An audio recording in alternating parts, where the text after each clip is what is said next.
bonne nouvelle pour les écoliers israéliens et leurs parents. Et oui, les élèves de CM2 et de 6e vont pouvoir retourner en classe dès demain.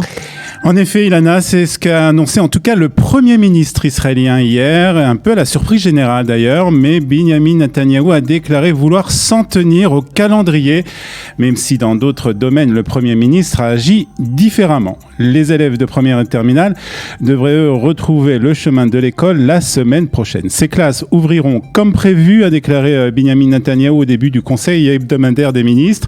Le cabinet du coronavirus, le conseil restreint des ministres chargés de lutter contre la pandémie, a approuvé cette décision. Les ministres devraient se réunir aujourd'hui pour discuter de nouvelles mesures visant à assouplir les restrictions en vigueur en Israël, mais il ne devrait pas avoir de véritables surprises au cours de cette réunion.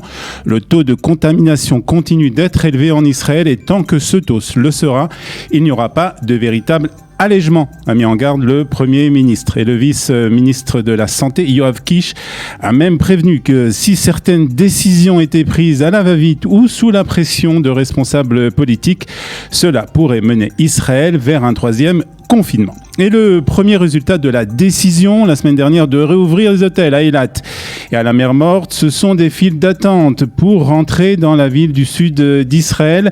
Les clients entrant à Eilat ou dans la zone hôtelière d'En Bokek doivent présenter un test Covid-19 négatif réalisé 72 heures avant leur arrivée. Quelques 250 voitures ont reçu l'ordre hier de faire demi-tour et de ne pas pouvoir rentrer à Eilat.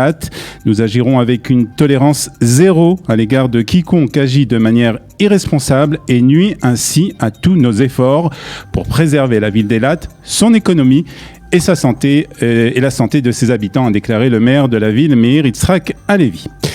Politique à présent avec la décision qui est une décision plutôt surprenante de Benny Gantz et qui risque de mener Israël vers un nouveau scrutin électoral. Le ministre de la Défense a en effet annoncé hier qu'il a formé une commission de vérification chargée d'enquêter sur le processus d'achat de sous-marins par le gouvernement Netanyahou. Une affaire qui a déjà donné lieu à plusieurs inculpations contre des personnalités importantes.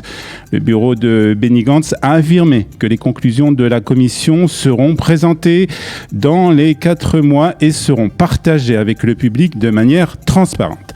Ainsi, le parti bleu-blanc souhaite relancer l'affaire 3000, dite des sous-marins, contre Benjamin Netanyahou, alors que le procureur général avait déjà mis hors de cause le Premier ministre. Pour le Likoud, cela ne fait aucun doute, il s'agit d'une décision politique qui risque de mener Israël vers de nouvelles élections.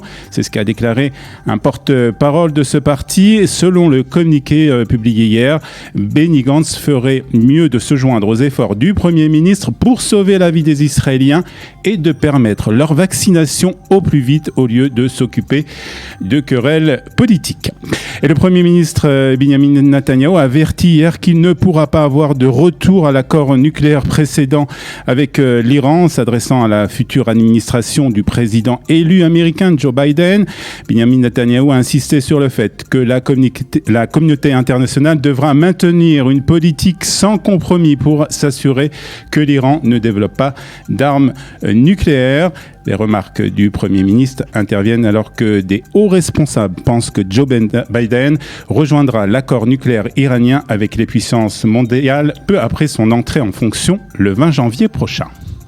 Et puis nous restons aux États-Unis, Olivier. Jonathan Pollard débute une nouvelle vie. C'est aujourd'hui un homme totalement libre. En effet, Ilana, et Jonathan Pollard a partagé hier les photos de sa femme coupant son bracelet électronique utilisé pour le suivre pendant sa période de libération conditionnelle de 5 ans qui a pris fin vendredi.